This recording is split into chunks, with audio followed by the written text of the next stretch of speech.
कहाँ की स्टोरीज़ है, किसने भेजी, क्या है? भाई ये जो पहला इंसिडेंट हमारे पास आया है, ये हमारे पास गया लोकेशन एक वहाँ से आया है। गवर्नमेंट सर्वेंट जो है लड़की के पिताजी हैं, तो गवर्नमेंट की तरफ से क्वार्टर मिले हुए थे, और जो लड़की है उसके भाई बहन है बड़े, चाचा भी साथ रहते हैं, चाचा के 2 बच्चे हैं। तो जैसे एक जॉइंट फैमिली है, पापा, चाचा, दादा दादी और 5 बच्चे हैं मिला के, चाचा के 2 बच्चे हो गए यहाँ पे। जो लड़की बता रही है इसका नाम हम एक तरीके से अंकिता रख लेते हैं। अंकिता ने अपने बारे में बताया कि मैं सबसे छोटी हूँ, मेरे से बड़ी जो है बड़ी बहन है, उससे सबसे बड़े मेरे सबसे बड़े भैया हैं। तो जिस गवर्नमेंट क्वार्टर में रह रहे थे वहाँ पर इनका सब कुछ बहुत बढ़िया चल रहा था, बहुत प्यार करने वाली फैमिली थी एक दूसरे से। और जो सबसे बड़ी खासियत है जो हमें अट्रैक्ट करती है, इन्होंने बताया कि अक्षय आपने नहीं सुना होगा ऐसा कि जो परिवार है ना वो हमारा हॉरर कंटेंट बहुत कंज्यूम करते हैं। मतलब जैसे घरों में बच्चे देखते हैं तो इनके मम्मी पापा दादा दादी ये सब बहुत देखते थे। आज से 7-8 साल पहले की अगर हम बात करते हैं तो आपने सुना होगा फियर फाइल्स, फिर कोई है आहट, ऐसे ऐसे एपिसोड्स और प्रोग्राम आया करते थे। तो जो इनकी फैमिली है वो बहुत ज़्यादा कंज्यूम करती थी, देखती थी। तो अभी जैसे जो अंकिता है उसकी उम्र हम लगा लेते हैं अप्रॉक्सीमेटली 21-22 होगी। तो ये आज से इंसिडेंट जो है ये 7-8 साल पुराना ही है। तो उस टाइम पे उनकी भी उम्र उतनी ही थी कि वो भी ये सारी चीज़ें देखती थी, तो थोड़ा डरती थी। लेकिन फिर भी जो अंकिता हमारी जो सब्सक्राइबर है वो थोड़ी सी कट्टर है, जो बड़े भाई बहन है वो थोड़े डरपोक हैं। तो एक दिन की ये बात बताती है कि जिस दिन ये सारा हादसा हुआ, सुबह सुबह की बात है, जब सारे फैमिली वाले थे वो देखने लग रहे थे ये जो भी एपिसोड आ रहा था हॉरर का। तो बच्चे खेलने लग रहे थे आपस में, और गर्मियों की छुट्टी का टाइम था, अप्रॉक्सीमेटली मार्च का महीना था, गर्मियाँ वगैरह पीक पे थी। और फैमिली वाले देख रहे थे, तो जैसे बच्चे होते हैं ना वो भी ज्वाइन कर लेते कि हमें भी देखना है। तो फैमिली में जो बड़े थे उनका ध्यान गया कि बच्चे बैठ के जो है एपिसोड देखने लग रहे हैं। तो बड़ों ने बोला कि भाई आप एक काम करो, आप मत देखो, आपके दिमाग में लगेगी वो चीज़। और जब भी वो देखते थे तो बच्चों को साइड कर देते थे। उस दिन पापा भी छुट्टी पे थे, सैटरडे संडे वाला दिन था। तो पापा ने उनको बोला कि चलो चलो उठो यहाँ से। बच्चों ने ज़िद कर ली। हमारी जो सब्सक्राइबर अंकिता वो काफ़ी ज़िद्दी मिजाज किया, और सबसे छोटी है तो प्यार भी सबसे ज़्यादा मिलता है। तो अपनी रिकॉर्डिंग में इन्होंने हाईलाइट किया कि मैं ज़िद पे अड़ी, मुझे देखना है, मुझे देखना है, मुझे देखना है। तो एपिसोड देखते देखते क्या हुआ, जैसे होता है ना कि बहुत ध्यान लगाने की कोशिश कर रहे हैं पर कुछ एपिसोड्स बहुत ज़्यादा इंटरेस्टिंग नहीं होते। वैसे ही इन्होंने बताया कि मैं देखने की कोशिश तो कर रही थी, पर बार बार दादाजी मना कर रहे थे तुम लोग मत देखो, अगर देख रहे हो तो रात को ये मत बोलना डर लग रहा है, ऐसा लग रहा है, वैसा लग रहा है। और मैं साफ साफ बता रहा हूँ ये दिन में हो रहा है सब कुछ, ये रात में नहीं हो रहा। अभी दिन में जैसे रिपीट टेलीकास्ट आता है ना, वो सब ये देख रहे थे। तो फिर भी बच्चों ने थोड़ी देर तो देखने की कोशिश की। उसके बाद क्या हुआ, अंकिता की जो बहन थी उन्होंने बोला अरे चलना खेलने चलते हैं।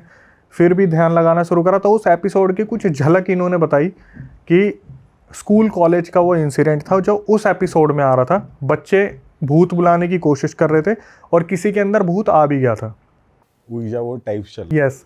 तो वो इतना उन्होंने एक्सप्लेन नहीं करा कि वीजी बोर्ड आई जो बोर्ड था या उन्होंने क्या करा क्या नहीं करा। तो क्या हुआ, इनकी जो बहन थी अंकिता की, उन्होंने बोला कि देख लिया मज़ा नहीं आ रहा, चले अब खेलना शुरू करते हैं। तो जो बड़े वाला भाई था इनका वो वहाँ पे रुक गया, और ये लोग जो थे, जो चाचा चाची के बच्चे थे वो ट्विंस थे, और अंकिता अपनी बड़ी बहन के साथ ये उठते हैं और बोलते हैं चलो खेलने चलते हैं। दादा की तबीयत ख़राब रहती थी, दादी भी बुज़ुर्ग थी, दादा चल नहीं पाते थे अच्छे से, और चाचा वगैरह सारे वहाँ बैठ के आराम से देख रहे थे। चाची अपने रूम में थी, बच्चे भी वहीं थे, खेल वेल रहे थे। ये उठे तो जो अंकिता की बहन थी उन्होंने बोला कि एक काम करते हैं, हम भी भूत बुलाने की कोशिश करते हैं। अच्छा। जो लड़का था, चाचा का जो बेटा था, वो डरपोक था, उसने बोला दीदी मैं नहीं करूँगा कुछ भी ऐसा। तो फिर जो अंकिता की बहन थी उन्होंने कन्विंस कर लिया, दिन का टाइम है, रात नहीं हुई है, ऐसा थोड़ी ना होता है कि हम बुलाएंगे तो भूत आ जाएंगे। और एपिसोड में यही दिखाया गया था कि उन्होंने बुलाया भूत और आ गया। तो जो अंकिता थी उसने पहले तो दिमाग में ये चीज़ लेके यार नहीं होता है, सब कुछ मानते ही नहीं है, ये सब चीज़ें होती थोड़ी ना है, बस दिखाई जाती है मूवीज़ में, सीरियल्स में। अब जब घर की कोई लड़की होती है ना जो सबके राज जानती है, उसने बोला कि अगर तुम नहीं खेलोगे तो मैं फिर पापा को वो वाली बात बता दूंगी। अब वो कौन सी बात थी, 7-8 साल पुरानी हो गई, तो उसे भी याद नहीं है। पर उनकी बहन ने क्या करा, ब्लैकमेल करना स्टार्ट कर दिया कि मैं बोल रही हूँ खेलना पड़ेगा, नहीं तो मैं पापा को बता दूंगी, मैं 3 तक गिनूंगी, अगर हाँ नहीं बोला तो मैं पापा को बता दूंगी। 1-2 तो सबने बोल दिया खेलेंगे खेलेंगे। छत पे जाने के 2 रास्ते थे। जैसे आप जानते हैं पुराने टाइम में जो सीढ़ियाँ होती थी उससे भी जाया जाता, वो जो लकड़ी की होती है ना वो सीढ़ी जिस पर पैर रख के चढ़ा जाता है, एक वो था। दूसरा रास्ता था दूसरी तरफ से, तो ये दूसरी तरफ से इसलिए नहीं गए क्योंकि वहाँ से चाचा का कमरा लगता था, तो ये दिखाना नहीं चाहते थे कि हम कुछ ऐसा कर रहे हैं। इन्होंने क्या करा, सीढ़ी पे चढ़ के ये सब ऊपर गए, और जो लड़का था इनमें, चाचा का लड़का, जो ट्विंस थे भाई बहन, उनमें से एक को बोला दीदी ने, इसकी अंकिता की बहन ने, कि एक काम करो मोमबत्ती लेके आओ। छत पे गेंदे के फूल होते हैं, वो लगे हुए थे छोटे छोटे गमलों में। इसकी बहन ने क्या करा, वहाँ पर जो गेंदे के फूल थे वो जो उसकी जो पत्तियाँ होती है वो तोड़ी, उससे एक सर्कल बनाया, और ये सब देखने लग रहे हैं। तो इसकी बहन ने ये इंस्ट्रक्शंस दिए कि जो मैं बोल रही हूँ उसको फॉलो करना, पक्का कुछ ना कुछ मिलेगा। तो उस टाइम पर अंकिता भी यूँ थी कि कुछ ज़्यादा समझ में नहीं आ रहा था। जैसे आज के बच्चे बहुत तेज़ हैं चीज़ों को लेके, उस टाइम पे ऐसा नहीं होता था, प्रोसेस ही नहीं कर पाते थे। हम खुद भी ऐसा नहीं कर पाते थे उस टाइम पे, प्रोसेस की कोई ऐसा हो रहा है तो क्या करना है, मस्ती में चलो चलो करते हैं।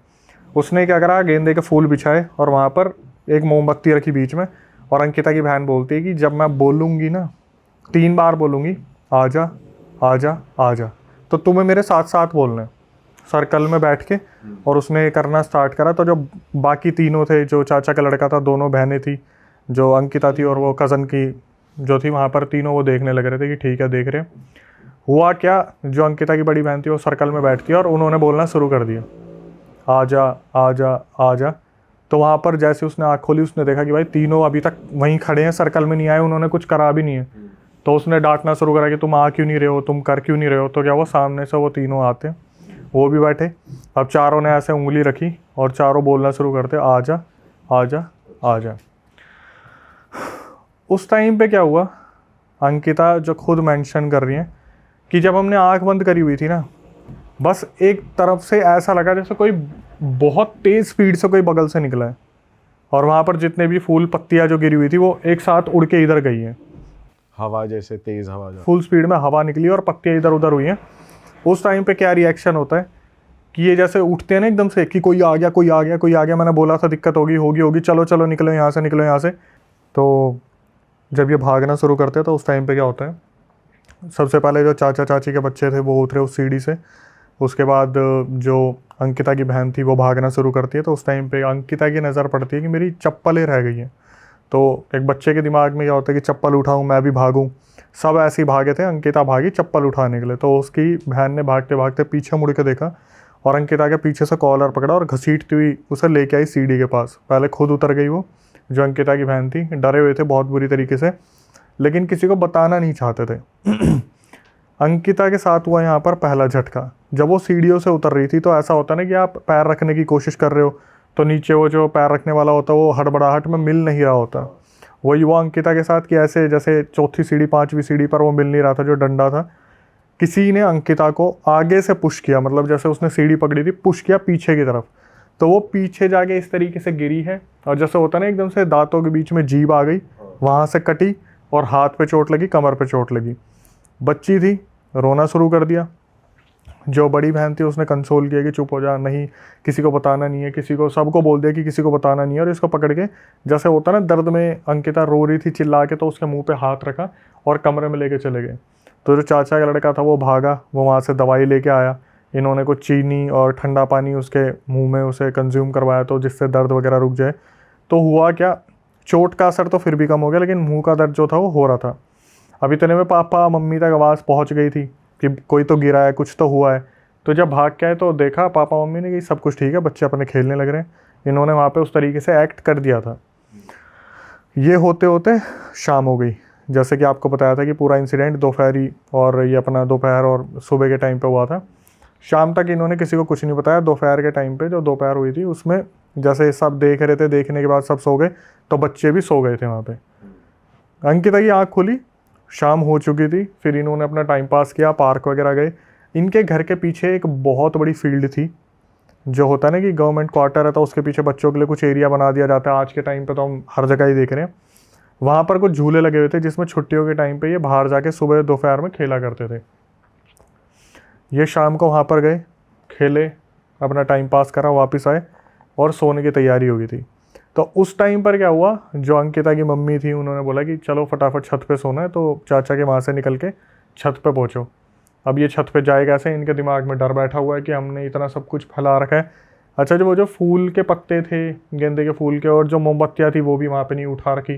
तो दिमाग में ये था कि हमसे पहले कोई बड़ा पहुँच गया तो वो पकड़ लेगा कि तुम यहाँ क्या कर रहे थे, ये सामान यहाँ पे क्या कर रहे हैं। तो बार बार ये लोग मना कर रहे थे कि हम नहीं जाएंगे, आप लोग जब चलोगे हमारे साथ तभी हम चलेंगे। तो अंकिता की मम्मी ने बताया कि तुम्हारे बड़े भाई, चाचा और पापा ऑलरेडी ऊपर है, जाओ। फिर इनको थोड़ी तसल्ली हुई, लेकिन ये डरते डरते गए कि अब हम जाएंगे, ऊपर से हमें पूछा जाएगा गेंदे के फूल क्या कर रहे थे, मोमबत्तियाँ क्या कर रही थी। लेकिन हुआ कुछ अलग। ये पहुँचे ऊपर, और ऊपर जाने के बाद देखा कि वहाँ पर ना तो कोई फूल का पत्ता, ना कोई मोमबत्ती, कुछ भी नहीं है। तो जैसे ही ऊपर बुजुर्ग लोग आने शुरू होते हैं, मम्मी आती है, चाची आती है, तो इन्होंने क्या करा, एक एक से पूछना शुरू करा कि मम्मी आपने यहाँ सफाई की थी क्या। मम्मी ने बोला कि नहीं, मैंने तो कोई सफाई नहीं करी। फिर ये गई चाची के पास कि चाची यहाँ पर ऐसे ऐसे कुछ सामान फैला हुआ था। वो भी बोली कि मैं तो आई नहीं। और दादी के बस की वैसे ही नहीं था कि वो अकेली चढ़ के ऐसे आ जाए। तो फिर भी इन्होंने कन्फर्मेशन के लिए पूछा कि दादी आप आए थे। उन्होंने बोल दिया नहीं, मैं तो नहीं आई थी। तो दिमाग में आया भाई हुआ क्या, पर बच्चे थे, चीज़ें दिमाग से निकल गई, अपने सोने के लिए लेट गए। रात के 12 बजे के बाद जो सबसे बड़ी वाली बहन थी अंकिता की, सबके सोते हुए वो एकदम से चिल्ला के उठती है, और बहुत ज़ोर से चिल्ला के उठी वो। तो घर वाले एकदम से उठते कि हुआ क्या। जो अंकिता की बहन थी उन्होंने एक तरफ इशारा करके बोलना शुरू कर दिया कि वो वहाँ खड़ी है और वो मुझे बुला रही है, वो बोल रही है मेरे साथ चल। अब भाई घर वाले इधर उधर देखते हैं, सब तो उठ ही गए थे। देखना शुरू करा, कोई भी नहीं दिख रहा।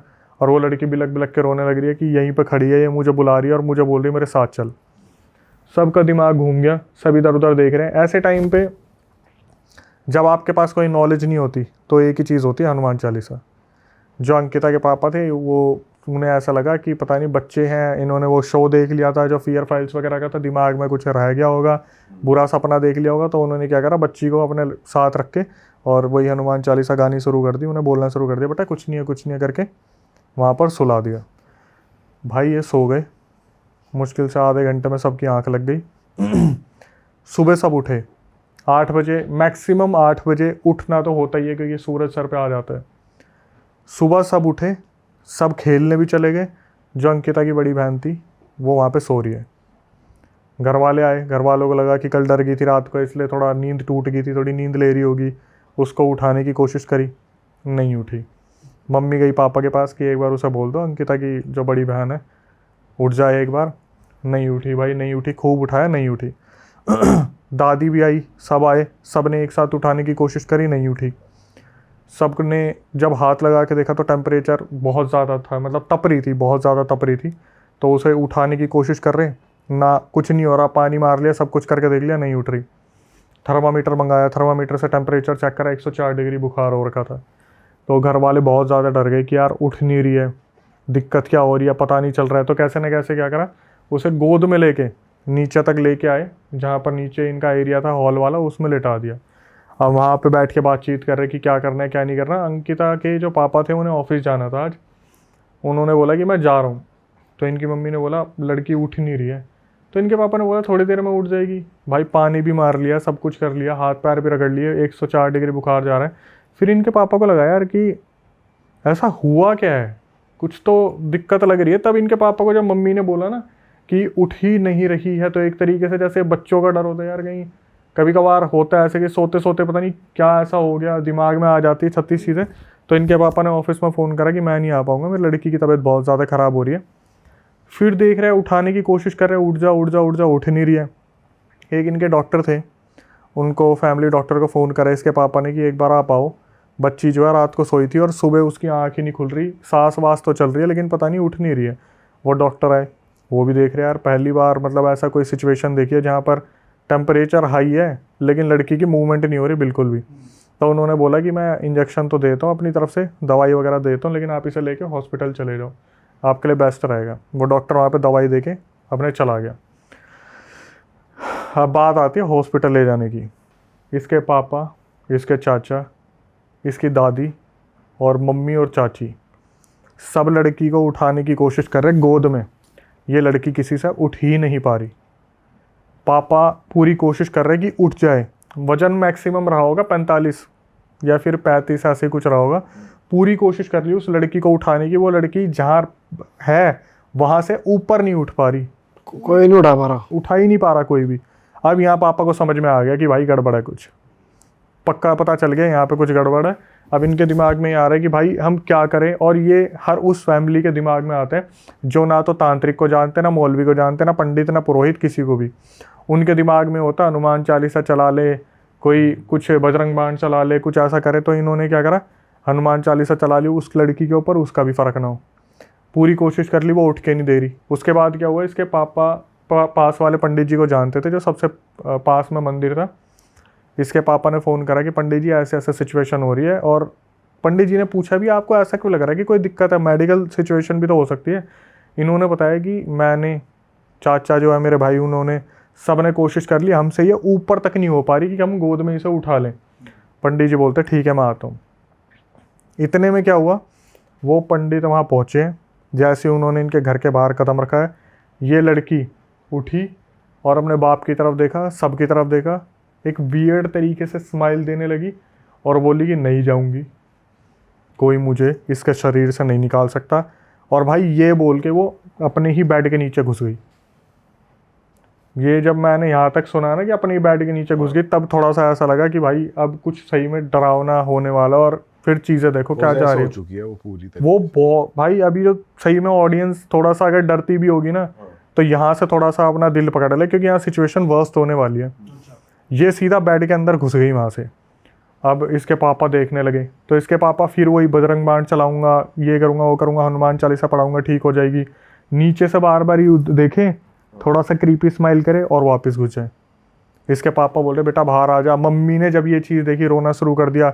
चाची देख रही है, बच्चे डरे पड़े हैं, जो छोटी अंकिता है वो भी देख रही है क्या हो रहा है क्या नहीं हो रहा है। तो इस टाइम पे क्या हुआ, इसके पापा यूँ देखने लग रहे हैं, बेटा बाहर आ जा, बाहर आ जा। जैसे ही ये होता है ना कि हाथ बढ़ाया पकड़ने के लिए, उस लड़की ने क्या करा, अपने ही बाप का हाथ पकड़ के और यहाँ से यूँ करके खींच दिया। इसके पापा ने हाथ झटकाया, लेकिन जो मांस का टुकड़ा निकला ना, उसको अपने बाप के सामने हंस हंस के खा रही है, मज़ा आ रहा है। ये सिचुएशन वहाँ पे बन गई है इस तरीके से। भाई परिवार वाले ऐसे हो गए थे कि बच्ची को कैसे बचाएं, निकाले कैसे, खींचे कैसे, क्या करे, समझ नहीं आ रहा। तो उस टाइम पे सिचुएशन ही होगी कि हनुमान चालीसा चला के रखो, देखते हैं कुछ होगा। बार बार बेटा बाहर आ जा, बेटा बाहर आ जा। इतने में वो जो पंडित जी बुला रखे थे वो बाहर खड़े थे, तो पंडित जी आ गए। तो देख कर पंडित जी को देखे गर्दन टेढ़ी करके, और ये अच्छा अच्छा उन्हें ही बुला रही है, निकालेगा, अच्छा अच्छा अच्छा। पंडित अंदर आया, तो उसने क्या करा, पंडित होता ना कि कॉन्फिडेंस है कि भाई मैं तो कर ही दूंगा। पंडित गया कि बेटा बाहर आ, चल बेटा बाहर आ। तो वो बोले कि जो पापा थे कि भाई साहब मेरा मांस पाड़ दिया लड़की ने, थोड़ा सा देख लो आपके साथ कुछ ना हो जाए। बोला नहीं नहीं, मेरे साथ ऐसा थोड़ी ना हो जाएगा, भाई मंदिर के पंडित है, इतना तो बनता है कि भाई ऐसे थोड़ी ना कुछ हो जाएगा। तो उस टाइम पे क्या हो, जैसे पंडित जी बोल रहे थे ना कि बाहर आ, कुछ नहीं होगा बेटा बाहर आ जा। पंडित जी के सीधा एक तरीके से लात लगी है, और वो फेस पे लात लगी, और पंडित जी दूर जाके सीधा वहाँ पे दीवार पे लगे हैं। तो उस टाइम पे जैसे पूरा परिवार एकदम से सदमे में चला गया कि भाई पहले इसके पापा का हाथ का मांस हो गया, फिर ये पंडित जी के साथ ये सिचुएशन हो गई। तो इस टाइम पे समझ नहीं आ रहा था। तो पंडित जी को बोला जा रहा था कि कुछ बताओ क्या करे क्या करे। तो पंडित जी ने क्या करा, अपने उससे जैसे एक बैग होता है ना थैला, उससे कुछ पत्थर निकाले, और वो पत्थर यूँ रगड़ के उस लड़की के पास फेंके। तो उस लड़की ने क्या करा, थोड़ी सी साइड होके, और यूँ जैसे होता है ना कि मांस का जो टुकड़ा उसे खाते खाते यूँ देखने लग रही है, और पंडित की तरफ देख के हंस रही है।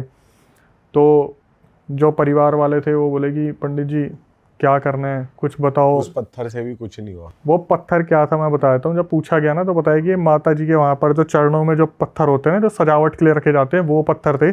इससे भूत प्रेत बहुत आसानी से भाग जाते हैं। लेकिन मुझे समझ नहीं आ रहा कि कैसे इस चीज़ को निकाला जाए। तो उन पंडित ने बोल दिया आप एक काम करो, आप इसे ना लड़की को अपनी बनारस लेके चले जाओ, वहाँ पर बहुत सारे सिद्ध पंडित आपको मिल जाएंगे, बहुत साधु संत मिल जाएंगे जो कर देंगे उतारा। पर मेरे को नहीं लग रहा कि अभी इस लड़की को बचाया जा सकता है। उन्होंने वहीं हाथ खड़े कर दिए। और ये एक लाइन होती है कि मुझे नहीं लगता मेरे से हो पाएगा। उन्होंने बोला मुझे नहीं लग रहा कि इस लड़की को कोई बचा पाएगा। तो फैमिली एकदम से ऐसी हो गई कि भाई ये क्या बोल दिया, लड़की है, सबसे बड़ी है, और इनके तो एक तरफ मतलब होता है ना, घर में आपका एक लड़का हो गया, उसके बाद एक लड़की हो रही है, तो प्यार होता है कि भाई हमारे घर में लक्ष्मी आई है, ऐसा है। तो बहुत वो था कि प्यार इस लड़की को करेगा। अब वो बार बार नीचे से देख रही है, झाँक रही है, और जैसे अंकिता उसे आजा आजा आजा आजा। तो इतने में क्या हुआ, जैसे सारे पीछे हो जाते, नहीं चाची वहाँ पे थी, बच्चे वहाँ पे थे। पंडित जी बोले कि मैं निकलता हूँ, मेरे से हो नहीं पाएगा। तो पंडित जी को छोड़ने के लिए कुछ लोग बाहर गए, जैसे कि बड़े वाला भाई वहीं पे था। पंडित जी को छोड़ने के लिए गए थे इसके पापा, मम्मी, दादा, दादी। दादा की तबीयत बहुत ज़्यादा ख़राब रहती थी। तो इतने में क्या हुआ, अंकिता की जो बहन थी वो बेड के नीचे थी, वो अंकिता को देखने लग रही, आजा आजा ना, आजा आजा, कुछ नहीं कह रही, आजा। तो अंकिता ने क्या करा, चलना शुरू कर दिया उसकी तरफ। तो उस टाइम पे चाची का ध्यान भी नहीं था कि ये जा रही है।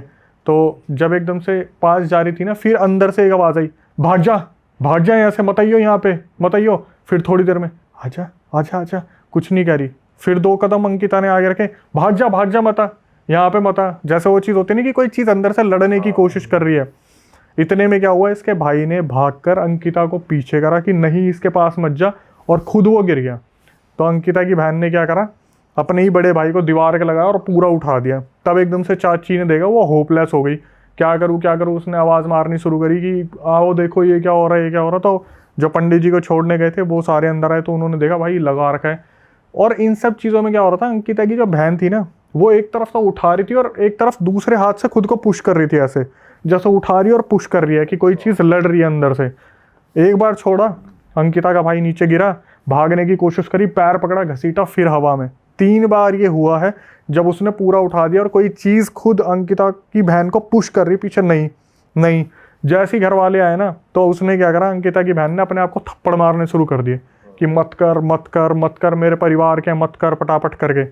इनके पापा को लगा भाई कोई सिचुएशन नहीं है, सीधा मंदिर में भागे, हनुमान जी की किताब उठाई, जो बजरंग बाण वगैरह जिसमें सारी चीज़ें होती हैं, उन्होंने क्या करा, वो किताब लगाई हाथ पे किताब लगते ही इतना हिस्सा जल गया वहाँ से। और जैसे होता ना, नीचे बैठ के वो जो बहन थी अंकिता की, उसने घसीटते हुए सीधा बैठ के नीचे, और वहाँ से निकल के, नहीं बचा पाओगे, कोई नहीं बचा पाएगा। देखा ना पंडित का क्या करा है। अब अगर किसी को अपना मांस मुझे चखाना है तो एक बार आ जाओ, पास आ जाओ, फिर बताती हूँ। इसके पापा ने क्या करा, अंकिता के पापा ने अपना थोड़ा सा हिम्मत बटोरी कि मेरी ही लड़की है, अंदर जाके किताब रखने की कोशिश करी, यूँ करके हाथ पे खींच के लगा, धम, किताब गिरी और एकदम से चबाने के लिए आई। तो इसके पापा हुए पीछे, वही सर पकड़ लिया कि अब क्या करा जा सकता है। तो वो दिमाग में आई कि बनारस अगर हम लेके चले जाएंगे तो शायद लड़की ठीक हो जाए। इतने में जो दादा थे वो देख रहे थे, और दादा बोलते कि बनारस तो हम जाएंगे, पर किसी को साधु को ढूंढने के लिए नहीं जाएंगे।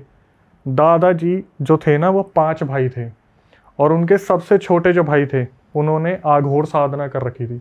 तो दादाजी बोलते कि हम जाएंगे बनारस, पर साधु के पास नहीं जाएंगे, हम अपने पुश्तैनी घर में जाएंगे, मेरे सबसे छोटे वाले भाई ने आघोर साधना कर रखी है।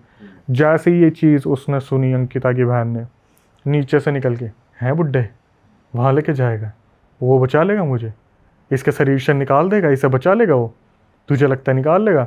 इतने में बोल के, जैसे एकदम से होता ना कि घर वाले बेटा क्यों कर रही है बोल के सीधा मुंह ऊपर करा और एकदम से बेहोश, वहाँ पर बेहोश होगी। अब भाई किसी की हिम्मत ही नहीं हो रही हाथ लगा दे, किसी का ये नहीं हो रहा कि बेड के नीचे से निकाल दे, साला पता चले भाई कोई ट्रिक है, कुछ हाथ वाथ काट ले, कुछ कर दे।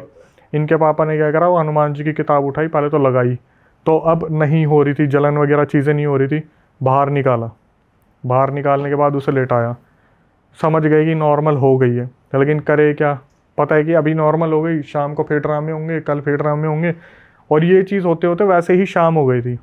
इन्होंने क्या करा, अंकिता की बहन को मंदिर वाले कमरे में लेटा दिया। भाई मंदिर वाले कमरे में लेटने के बाद इसकी बहन वहाँ पे सो गई।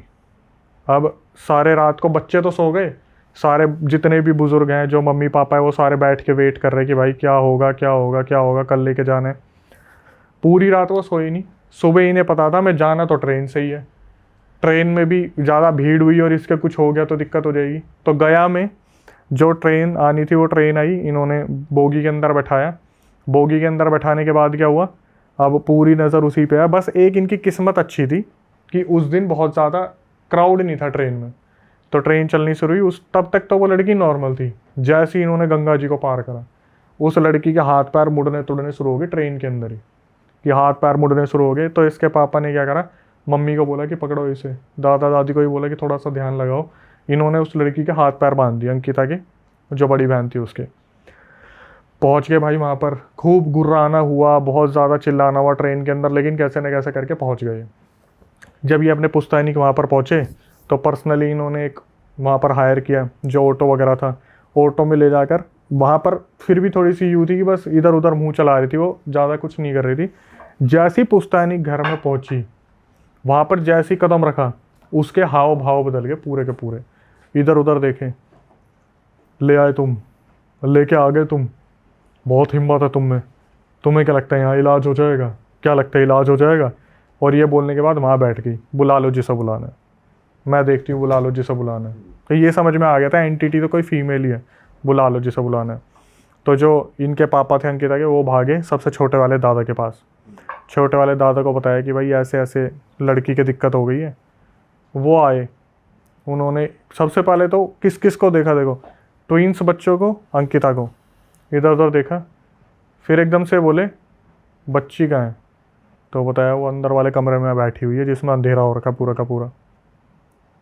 इसलिए इधर देखा उस वाले कमरे की तरफ, बोले लाइन में आके खड़े हो जाओ। तो सबसे बड़ा वाला भाई सबसे पहले आ गया, बोले तेरी बात नहीं कर रहा, तू हट जाए यहाँ से, जिन्होंने वो खेला था ना वो आ जाओ। अच्छा, वो समझ गए। उन्होंने बोला वो आ जाओ। तो इसमें क्या हुआ था, जो ट्विंस बच्चे थे वो थोड़े डरे हुए थे, वो अपने कमरे में घुस गए। बोले कमरे में मत घुसो, बाहर आ जाओ। जिसने खेला था, तो अंकिता ने खेला था वो गेम, ट्विंस बच्चों ने खेला था। बड़े वाला भाई अपने पापा मम्मी के साथ कमरे में हॉरर शो देख रहा था। बुलाया तीनों को, अब बोलने लगे क्या खेला था उस दिन, ना बताया कोई भी, पता है मार पड़ेगी। तो चाचा थोड़े गुस्सेल थे, चाचा ने देखा कि मेरा लड़का खड़ा है, पीछे से गए कमर पे 2 थप्पड़ दिए। बोले जो पूछ रहा बता क्या खेला था वहाँ पे। तो उसने बताना शुरू करा कि ऐसे ऐसे, रो पड़ा वो, उसने बता दिया ऐसे ऐसे दीदी ने ही बोला था, छत पे चल के ये खेलते हैं, ऐसे करते वैसे करते हैं, अब ये दिक्कत हो गई, हमारी वजह से ही हुई थी और मेरी गलती थी कि मैंने ये सब कुछ होने दिया। तो वो जो लड़का था वो छोटा था, उसने सारी चीज़ें रोते रोते बता दी। अब इलाज की बारी आ रही है, तो भाई वहाँ पे जो छोटे वाले जो थे दादा, उन्होंने भी वही बोल दिया कि लड़की की तरफ देख के कि मुझे नहीं लग रहा है बच पाएगी। अच्छा। सब ने रोना शुरू कर दिया, सबको ऐसा लग रहा है अगर ऐसा था तो बनारस के किसी संत को ही ढूंढ लेते। तो जब दिमाग में ये सारी चीज़ें चल रही थी पिताजी के कि ऐसा कुछ कर लेते, तो दादा बोले कि तुम्हारे संत भी नहीं बचा पाते उसे, तुम्हें अगर लग रहा है कि छोटी मोटी चीज़ है। वहाँ पर इन्होंने एक ऐसा खुलासा कर दिया जिसको सुनने के बाद पैरों तले ज़मीन खिसक गई सबके। बोले जिस क्वार्टर में तुम रह रहे हो ना, उस घर के पीछे जिसे तुम पार्क समझ रहे हो, वो पार्क पहले था, मतलब वो पार्क अभी है, उससे पहले वहाँ कब्रिस्तान हुआ करता था और वहाँ पर आत्माएं भटकती रहती है। वो तो तुम्हारे बच्चे इसलिए बच गए कि तुम्हारी कुल देवी तुम्हें प्रोटेक्ट कर रही है। तो वो जो लड़की के अंदर आ रखी थी ना, वो तुम्हारी कुल देवी थी उस टाइम पे, जो अपने आप को मार रही थी, धकेल रही थी कि नहीं करना नहीं करना। हाँ, बोले कि इस लड़की के साथ दिक्कत इसलिए हुई है, इसकी जो परछाई है वो बहुत हल्की है, इसलिए इसके ऊपर लिपट गई हो। अब सॉल्यूशन इसलिए नहीं कर सकते क्योंकि तुम लेट बहुत हो गए, मतलब अगर तुम सेम डे ले आते, कल अगर तुम ले आते तो बचा भी लेते। अब कैसे क्या होगा, तो इन्होंने रोना पिटना शुरू कर दिया, आपकी तो खुद की घर की बच्ची है, आप नहीं बचाओगे तो कौन बचाएगा। तो उस टाइम पर जो छोटे दादाजी थे वो कमरे में गए, उन्होंने सीधा बोला कौन है तू। अब ये जो अंदर चीज़ आ रखी है, पता क्या करिए, नहीं बताऊंगी, नहीं बताऊंगी तो मैं बोल रहा हूँ। वो मतलब सीधा इशारा, नहीं पता है, एक बार बोलना शुरू करेंगे निकलवाना शुरू करेगा। इन्होंने फिर बोला कि अब भी बता दे कौन है, मेरे घर की बच्ची को परेशान मत कर, जो भेंट मांगेंगी देंगे, बच्ची के शरीर से निकल जा। बस ना ना। इन्होंने क्या करा, साइड में चावल के दाने लिए और चावल के दाने से घेरा बना दिया और बोल दिया कि इस कमरे में ना कोई जाएगा, ना इस कमरे से कोई बाहर आएगा, मतलब ये तो आ नहीं सकती, कोई जाएगा नहीं इस कमरे में, मैं 3 दिन बाद आऊँगा, तब मैं देखूँगा इस बच्ची को कैसे बचाना है। भाई सबके सदमा लग गया कि अब बच्ची खाएगी क्या, कल से तो वैसे ही उसने कुछ नहीं खाया, पिएगी क्या, कैसे क्या करेगी। तो इनकी मम्मी थी, वो माँ का रूप तो था ही, उन्होंने बोला जाते जाते छोटे दादा को कि कम से कम इसके कोई सूत्र बांध दो, हाथ में कोई धागा बांध दो, जिसकी वजह से कम इसके ऊपर कोई चीज़ तो ना है। बोले अच्छा। अंदर गए, एक धागा लिया, उसके हाथ पे बांधा, जितने हाथ पे बांधा ना उतना हिस्सा जल गया उसका। फिर आके बोले कि अब बता दो, मैं कोई कसर छोड़ूंगा अगर मेरे घर की बच्ची है तो, इसके मैं धागा बांध दूँ, कुछ भी कर दूँ, इसके साथ दिक्कत है, और इसके साथ एक चीज़ नहीं है, इसके साथ बहुत सारी चीज़ें हैं। ये बोल के जो छोटे दादा थे वो वहाँ से निकल गए। पर अभी तक तो एक ही आत्मा बोल रही थी। अभी एक बोल रहे थे पर चीज़ें बहुत सारी थी, और ये भी बाद में खैर खुलासा हुआ था, लेकिन जनता को बताना ज़रूरी था। तो हुआ क्या, अब वो वहाँ से बोल के निकल गए, छोटे जो दादा थे। एक रात निकल गई, उस रात भी इस लड़की ने उस कमरे में इतने ज़्यादा ड्रामे करे, बार बार कि मैं आ गई, मेरे को बचा लो मम्मी, मैं ठीक हो गई, उन्होंने मुझे सही कर दिया, मेरे अंदर अब कोई आत्मा नहीं है, मैं बिल्कुल ठीक हूँ, मुझे बाहर निकाल लो। अभी ये जो अंदर आत्मा है वो बोल रही है, खेलने लग रही है कि मुझे बाहर निकाल लो, मुझे बाहर निकाल लो, बच्चों को देख के कि मैं भी खेलूंगी, मैं तुम्हारी बहन हूँ, मुझे बाहर निकाल लो, अब मैं ठीक हूँ। एक रात निकल गई, दूसरा दिन निकल गया, ऐसी चिल्ला रही है पागलों की तरह, दीवारों पे सर मार रही है, नोच रही है, बार बार मम्मी दिख जाए, मम्मी मम्मी मैं ठीक हो गई ना मम्मी, अब तो मेरे अंदर कुछ भी नहीं है, मुझे बाहर निकाल लो। भाई मम्मी का जो मेंटल एक सिचुएशन थी वो बिल्कुल ख़राब हो गई।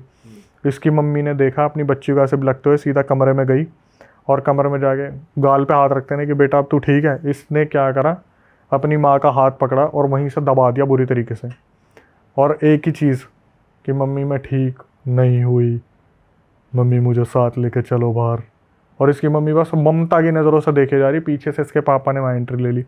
इसके पापा भागे कि बाहर निकल, और पीछे से पकड़ के चुन्नी से खींचा, चावलों को पैर से बिल्कुल सही करा।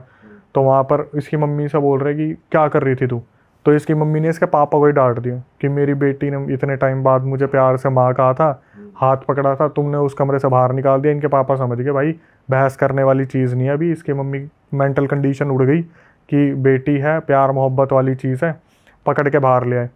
अब इतने में क्या हुआ, जो बच्चियाँ थी, अंकिता जो थी, उसको आ जा बहन मुझे निकाल ले, मुझे निकाल ले, और सारे बच्चों को लगभग कन्विंस कर लिया था। हर बच्चा वहाँ तक पहुँच जाता था कि बहन को बाहर निकाल लेते हैं, कैसे ना कैसे निकाल लेते हैं, हर बार किसी ना किसी की एंट्री हो जाती। अब क्या हुआ, ऐसे करते करते भाई 3 दिन निकल गए। आ गए छोटे दादा, आए और वहाँ पर देखा, सीधा अपने परिवार वालों को बोले कि मरते मरते बच्चे हो ना, चले गए थे ना कमरे में। वो बता रही कि इतना बच्चा बिलक रही है, ये हुआ। जब वो अंकिता ने बताया कि अक्षय उस कमरे की जो कंडीशन हो रखी थी ना, क्योंकि वो लड़की टॉयलेट भी वहीं कर रही है, उसी कमरे में पॉटी कर रही है, इतना गंदा वो स्मेल कर रहा था कमरा। तो क्या हुआ, जो छोटे दादा हैं उन्होंने घेरा बनाया किसी चीज़ से, मेरे ख्याल से वो भी कुछ चावल ही रहेंगे या सरसों के दाने थे, घेरा बनाया, और उन्होंने घेरे में बैठ के सारे कमरे चौखट सब बंद कर दिए और बोल दिया कि कोई भी खटखटाए तो बाहर नहीं जाना, कोई भी अपनी जगह से हिलेगा नहीं। बच्चों को बोल दिया इन्हें रफा दफा कर दो, तो बच्चों को ऊपर भेज दिया, ऊपर वाले एरिया में। लेकिन पहले के घर जैसे हुआ करते थे, ऊपर सब कुछ खुला होता था, बैठने की जगह नीचे होती थी। तो अंकिता बता रही है कि अक्षय हमने सब कुछ देखा कि हो क्या रहा था वहाँ पे। जो बाबा आए थे, जो सबसे छोटे दादा थे, उन्होंने घेरा बनाया और उन्होंने एक ही बात बोली कि अब तू बाहर आ जा, तुझे कुछ नहीं होगा। नहीं निकली। अब तू बाहर आ जा, तुझे कुछ नहीं होगा। फिर भी बाहर नहीं निकली। मम्मी पापा चाचा चाची दादा दादी सब देख रहे हैं, आ जा बाहर, कुछ नहीं होगा। नहीं निकली। गुस्से में तो थे ही, और अंकिता ने इन छोटे दादा का भी लुक बताया, सीधा बताया कि अक्षय ऐसे हो रखे थे जैसे ये पिछले 3 दिन से नहाए ही नहीं है, किसी बहुत आघोरी साधना में बैठे थे, उनके अंदर से भी स्मेल आ रही थी बहुत बुरी। वो उठे, कमरे में गए, सारे पेरेंट्स जितने भी थे सबके सामने उसकी लड़की के बाल पकड़े, अंकिता की बहन को, और घसीट के सीधा वहाँ पे लाना शुरू कर दिया। उस टाइम पे सबका यूँ हो गया, अब आप ही की या आप ही की, यूँ करने लग रहे थे सारे कि आप ही की, क्या कर रहे हो। सब ने उस जो छोटे दादा थे उसने बोला मैंने बोला था ना बीच में कोई बोलेगा नहीं, सब शांति से खड़े रहो, अगर इस लड़की को जिंदा बचाना है, अगर बचाना है तो कोई बीच में नहीं पड़ेगा। बिलकेगी, चिल्लाएगी, रोएगी, सामान इधर से उधर करने की कोशिश करेगी, कोई इसकी बातों में मत आना, अगर कोई बातों में आ गया तो मैं नहीं बचा पाऊंगा। उस घेरे के अंदर लेके आए, वहाँ चावल घेरे, बैठ गए, करनी शुरू करी चीज़ें, सामने रख दिया एक लोटा, लोटे में पानी, करनी शुरू करी। वहाँ पर जो वो पूजा क्रिया कर रहे थे ना, पूरे में धुआं धुआं धुआं, पूरे में धुआं। और फिर अंकिता एक चीज़ देखती है कि वो जो धुआं था ना, धीरे धीरे वो सिर्फ उस लड़की के पास आ रहा है, उसकी बड़ी बहन के पास, पूरा उसको घेर लिया उस धुएं ने। तो क्या हुआ, जैसे पूछने लग रहे हैं हो क्या रहा है, हो क्या रहा है। तो जो वहाँ पे दादाजी थे वो अपनी लगे पड़े हैं, 2 घंटे हो गए इस चीज़ को। तीसरे घंटे में जो सामने लड़की बैठी अंकिता की बहन, उसका फिर शरीर अकड़ना शुरू हो गया, पूरा शरीर अकड़ना शुरू हो गया। और वो खुद बोल रही है कि मैं अपनी मर्जी से थोड़ी ना आई हूँ, इन्होंने ही तो बुलाया था मुझे, अब मैं क्यों चली जाऊँ। तो दादा ने पूछा कि तू जाने का लेगी क्या, तुझे भेंट में चाहिए क्या, भेंट ले और निकल जा। बोली मुझे इसके बाल बहुत पसंद है, मैं नहीं जाऊंगी, और अगर मैं जाऊंगी तो मुझे एक आत्मा चाहिए। तो छोटे जो दादा थे उन्होंने बोला कि यहाँ पे तेरे को कुछ भी नहीं मिलेगा, तू निकलेगी, अगर तू अपनी मर्जी से नहीं निकलेगी तो तेरे को मार के निकाला जाएगा। वहाँ पर जितने भी प्रेत थे वो तो पहले ही देख के भाग गए थे कि कोई आ गया महारथ। तो बोलना शुरू करा, वैसे नहीं जाएगी तो ऐसे जाएगी, अपने आप निकल जा। तो उसने वही शुरू कर दिया कि निकाल के दिखा, निकाल के दिखा, कोशिश कर ले, मैं नहीं जाऊँगी, मेरे पहले ही ससुराल वालों ने मुझे जान से मार के वहाँ पर गाड़ा, मैं वहाँ भटक रही थी। फिर इन्होंने ये सारा चीज़ करके बुलाया, अब मुझे बोल रहे चले जाओ, तो मुझे बुलाया क्यों? मुझे इसने अपने शरीर में खुद जगह दी, आने से पहले पूछा था मैं आ जाऊं, तो वो होता ना कि एंटिटी हाँ आ जाओ, आ गई इसके शरीर के ऊपर। लेकिन वो जो छोटे दादा ने बताया था वो कब्रिस्तान था, वहाँ भटक रही थी, तो वहाँ पर इसे गाड़ दिया था मार के, जो ये बता रही थी एंटिटी खुद अपने बारे में कि मेरे ऊपर डोमेस्टिक वायलेंस होता था और एक टाइम पर आके मुझे वहीं पर आके गाड़ दिया था इन्होंने, तो मैं भटक रही थी, ऐसे ऐसे इसने बुला लिया। बहुत देर तक पूछते गए, जब पता चल गया ये अपनी मर्जी से जाएगी ही नहीं, भेंट भी नहीं चाहिए, ये नहीं चाहिए, वो नहीं चाहिए, भाई छोटे दादा उठे, बगल में एक डंडी रखी थी, उसके खींच के मारनी शुरू करी। तो जैसे रोना पिटना शुरू हो जाता, बच्ची को बचा लो, बच्ची को बचा लो। तो उस टाइम पे क्या हुआ, जब 3-4 डंडियाँ मारी ना, तो वो जो अंकिता की बहन थी उसने मुंह पर करके चली जाऊंगी पर मेरी गलती नहीं थी, मेरी गलती नहीं थी, और करके एकदम से उल्टी दे के मारी, जो सामने चीज़ें रखी हुई थी उसी के ऊपर। तो जो छोटे दादा थे वो गए, उन्होंने हाथ से उल्टी को ऐसे उठाया है, उस मटके के अंदर डाला है, पूरा मटके में भरा उस चीज़ को। उसके बाद क्या हुआ, जो सामने लड़की बैठी थी वो वहाँ पे धम करके गिर गई, उस मटके को उठाया। जो चीज़ अंकिता ने देखी, छोटे दादा जब चल रहे थे ना, कुंडियाँ लगी थी, खट्ट करके अपने आप खुली, दरवाजे खुले अपने आप, बाहर गए और कहीं चले गए। अंकिता को लेके आए, एक शुद्ध बढ़िया कमरे में लेटाया। 1-2 घंटे तक इन्हें ही नहीं पता कि छोटे दादा गए कहाँ हैं। छोटे दादा वापस आए, वहाँ पे सारा सामान साफ़ करा, बता दिया अब लड़की आपकी ठीक है, लेकिन 1 हफ्ते तक यहाँ से जाना मत। अच्छा, अब देखना, जो उसने कहा था ना, उसने प्रेत भूत जो भी थी, उसने वो पूरी चीज़ करी है। 1 रात बीत गई, लड़की रिकवरी कर रही है, वो ऐसी हो गई थी उससे बेड से खुद भी नहीं उठा जा रहा था। 2री रात, 3री रात, 4थी रात सारे घर में सोए हैं, सुबह उठे हैं। जो सबसे छोटे वाले दादा थे ना, जिन्होंने उतारा करा था, उनकी बॉडी को पैरालिसिस हो गया, और उनकी बॉडी को पैरालिसिस हो गया। अब जब अंकिता की मम्मी आई कि बाबा आपको क्या हुआ है, वो एक कमरे की तरफ इशारा कर रहे हैं और ऐसा लग रहा है कोई ना चीज़ यूँ हाथ दे के मार दे रही है उनका, सबके सामने बार बार कमरे की तरफ इशारा कर रहे हैं, हाथ दे के मार दे रही है सबके सामने। छोटे दादा के प्राण निकल गए, वहीं पे ही सबके प्राण निकल गए। अब सब हैरान, रोना पिटना शुरू, ये चल रहा है, सारी चीज़ें चल रही है। सब समझ तो गए थे भाई कि हुआ क्या है, लेकिन अभी भी एक्चुअल रीज़न पता नहीं चल रहा था कि एक्चुअली में हुआ क्या, किसने करा, क्यों करा। दादा 4थी रात सोए, 5वीं रात सोए, और जो इनके मेन दादा थे, 5वें दिन जब वो सुबह उठते हैं ना, तो उन्होंने सबको इकट्ठा करा और सबको बताया कि नाम तो नहीं बता सकते, नारायण जी रख लो। जो नारायण जी गुजरे हैं छोटे दादा, वो मेरे सपने में आए थे। उन्होंने बताया कि उस आत्मा ने कहा था ना कि मैं किसी एक की आत्मा को तो लेके जाऊंगी, तो इस बच्ची को बचाने के लिए जो नारायण जी थे उन्होंने अब उससे सौदा कर लिया कि मुझे ले चल पर इस बच्ची को छोड़ दे। पर ये चीज़ किसी के सामने नहीं बोली। तो वो जो आत्मा थी वो नारायण जी को लेके चली गई और जाते जाते ये बोल के गई है कि अब उस क्वार्टर में रहने के लिए गलती से भी मत चले जाना। अच्छा, छोड़ ही दो उसे। वो उस क्वार्टर पे तुम्हें जाना ही नहीं है, छोड़ो, यहाँ से जो सामान आएगा कोई और निकाल के लाएगा।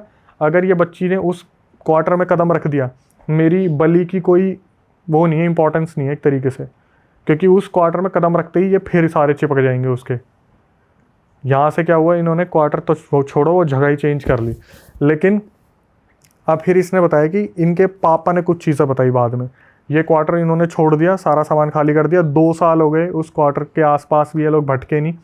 एक दिन पापा किसी काम से जा रहे थे, तो उनकी नज़र पड़ी उस क्वार्टर पे। जैसे होता है ना कि इंसान देख लेता है कि मैंने 8 साल 7 साल वहाँ रहा हूँ मैं, तो उन्होंने इस तरीके से देखा। तो पड़ोसी वगैरह खड़े थे, तो इन्होंने पड़ोसी से बात की कि ऐसे ऐसे क्या चल रहा है इस क्वार्टर का। तो उन्होंने बताया कोई रहता ही नहीं है, कोई 15-20 दिन से ज़्यादा रुकता नहीं है, ऐसे ऐसे है। तो जब इसके पापा बाहर निकले ना, पड़ोसी बैठा लेते, चाय वगैरह पिला देते, शाम को निकले, एकदम से नज़र पड़ी वही औरत उस छत पे खड़ी थी।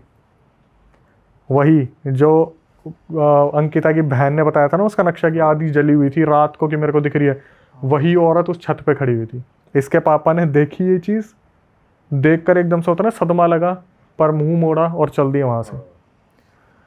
फिर आए, इनके पापा ने बताया घर में, और फिर यहाँ पर वो पूरा हादसा हुआ ख़त्म।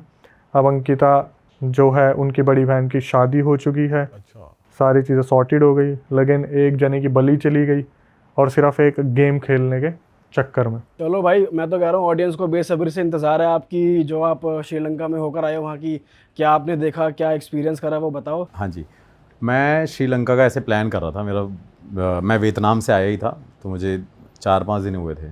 तो एक ट्रैवल कंपनी है, आपको बताया था मैंने, कैप्चर ट्रिप करके, तो उनके साथ मेरा प्लान बना कि श्रीलंका चलना है। तो उस टाइम मोटिव ये था कि भाई घूमने जाना है, लेकिन फिर मैंने बोला कि इतना ट्रैवल ऑलरेडी मैं कर चुका हूँ, तो मुझे ऐसा लगता है कि भाई अब मैं अपने कंटेंट पे फोकस करूँ।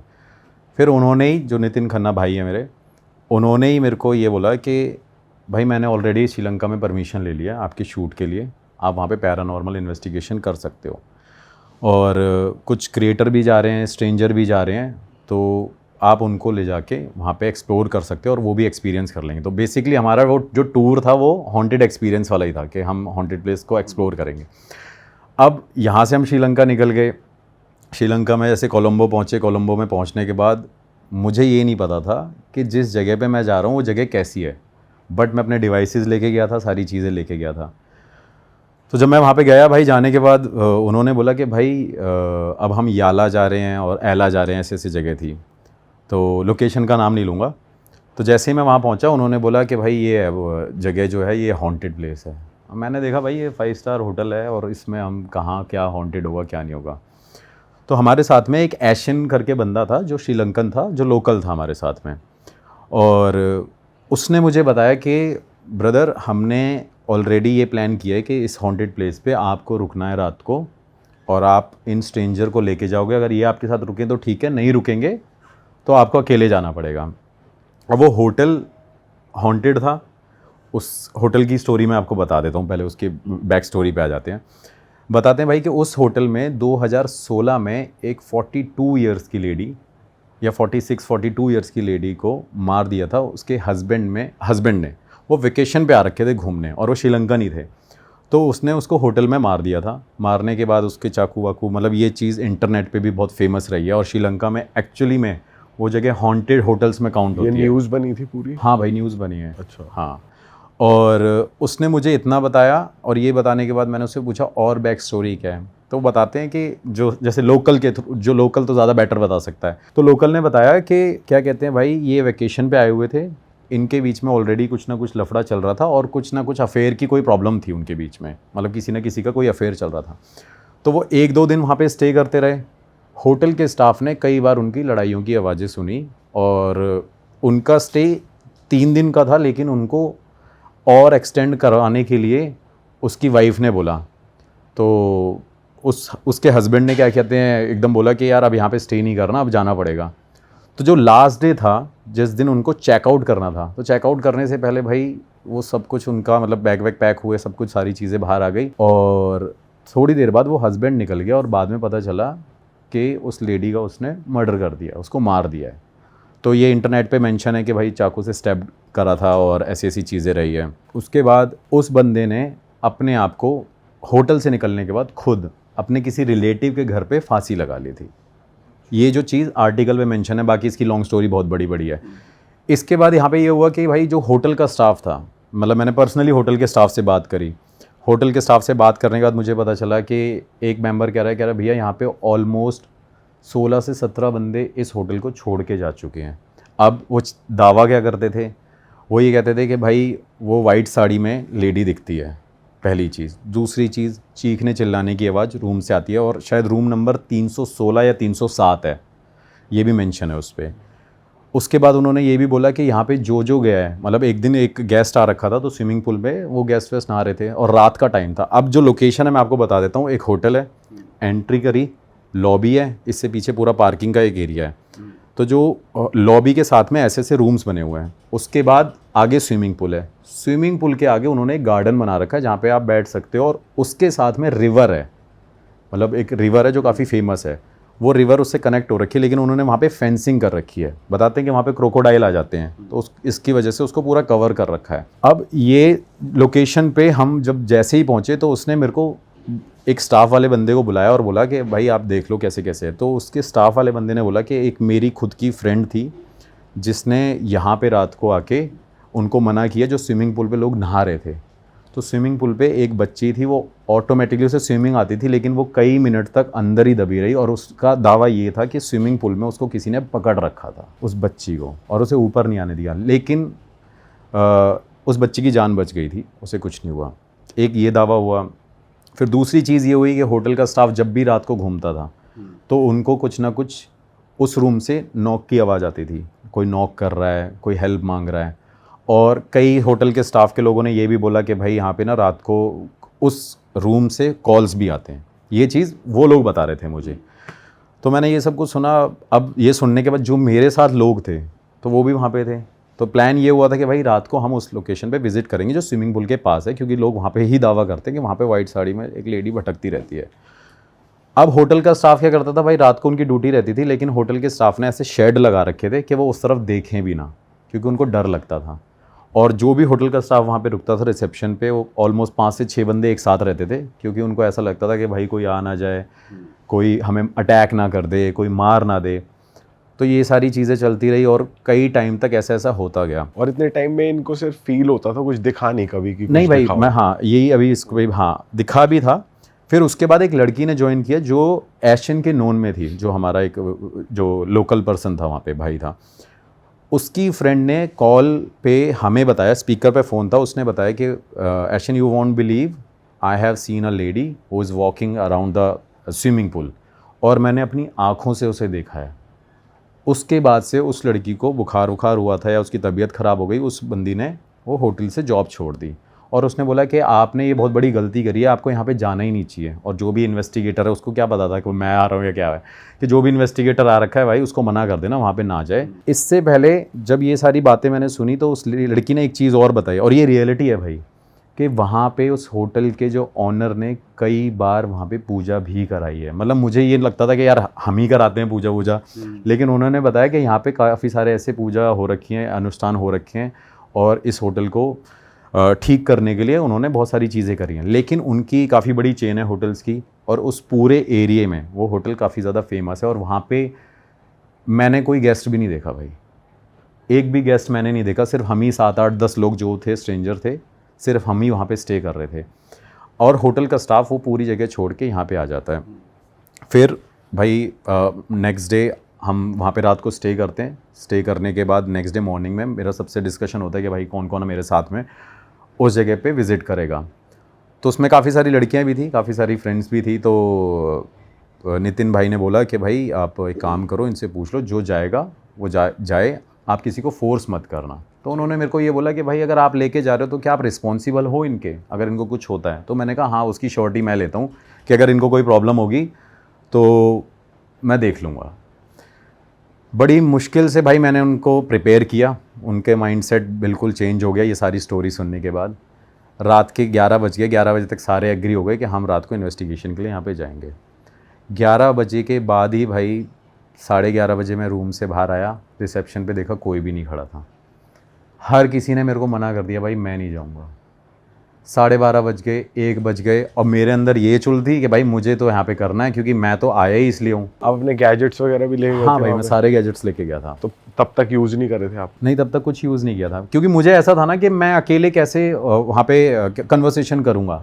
क्योंकि मुझे ऐसा लगता है कि जो जहाँ की कंट्री है तो वो वहाँ का एक लोकल बंदा होना चाहिए जो उस लैंग्वेज में उनसे ट्रांसलेट करके बात कर सके। वरना हो सकता है मैं कुछ और पूछ रहा हूँ, किसी को इंग्लिश आती है नहीं आती, हिंदी आती है नहीं आती, क्योंकि इनके भी ऐसी चीज़ें होती है ना।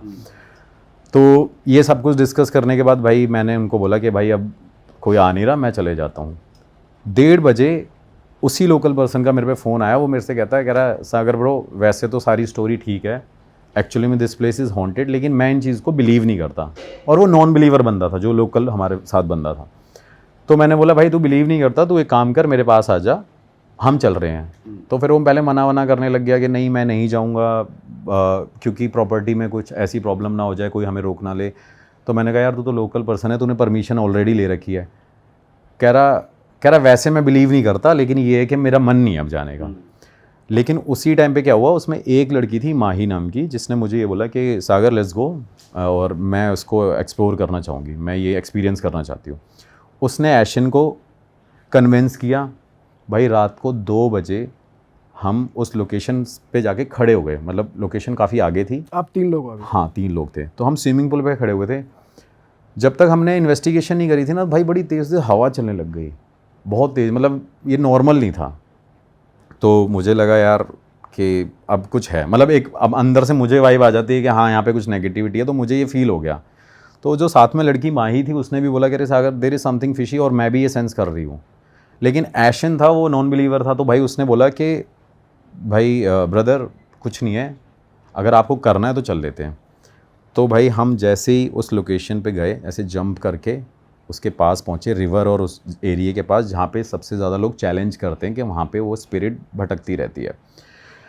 तो इन्वेस्टिगेशन स्टार्ट करने से पहले भाई हवा तो तेज़ हो रखी थी, नॉर्मल हो गई। जैसे मैंने डिवाइसेस लगाए भाई एकदम बारिश होने लगी। अच्छा, ये हो सकता है नेचुरल हो, और नेचुरल होगा भी, मतलब मेरे भी माइंड में वही रहा। फिर एकदम हवा बढ़ने लग गई। हवा बढ़ने के बाद मेरे को लगा यार ऐसा लग रहा है कि शायद कोई चाहता ही नहीं है कि हम यहाँ पे इन्वेस्टिगेशन करें। लेकिन the moment I place my gadgets there, रखने के बाद बहुत देर तक मैंने कोशिश करी कि मैं पहले अपने लेवल पे कम्युनिकेट करने की कोशिश करूं, तो मुझे कोई भी आंसर नहीं मिले। लेकिन जब ऐशन से मैंने बोला कि ऐशन ब्रो आपको लैंग्वेज को ट्रांसलेट करना है और आप क्वेश्चन पूछो, तो भाई 6 7 8 क्वेश्चन हमने पूछे, क्या यहाँ कोई है, क्या कोई रहता है, कुछ है नहीं है, तब तक हमें कोई आंसर नहीं मिले। फिर मैंने ऐशन से पूछा, फिर थोड़ा सा प्रो लेवल पे क्वेश्चन पूछा कि क्या यहाँ पे किसी का, मतलब किसी लेडी को किसी के हस्बैंड ने मारा था। तो भाई सबसे पहले जो माही के हाथ में EMF मीटर था, अब उसके हाथ में ही था, तो उस पर लाइट ब्लिंक हो गई। अच्छा। उस पर लाइट जलने लग गई। 1 2 बार उस पर साइन आए। साइन आने के बाद माही के हाथ से वो EMF मीटर गिर गया। भाई जैसे आपने पूछा कि किसी के हस्बैंड ने मारा था, तो वो उन्होंने अपनी प्रेजेंस दिखा दी, पहले वो क्यों नहीं दिखा रहे थे? क्योंकि भाई एक्चुअली क्या होता है कि स्पिरिट ना इतनी जल्दी मतलब कम्युनिकेट नहीं करती है। तो ये होता है कि उसको थोड़ा सा, मतलब आप किसी चीज़ को इनवाइट कर रहे हो तो वो टाइम लेगी, एकदम बात नहीं करने लगेगी कि हाँ भाई आते ही मैंने डिवाइस रखा मेरे को आंसर मिल जाए, ऐसा नहीं होता। क्योंकि कई लोकेशंस पे मेरे साथ ऐसा भी हुआ, श्रीलंका में ही बता रहा हूँ आपको, जो मैं दूसरी लोकेशन पे गया था। काफ़ी टाइम तक मैं क्वेश्चन पूछता रहा, मुझे नहीं आंसर मिला।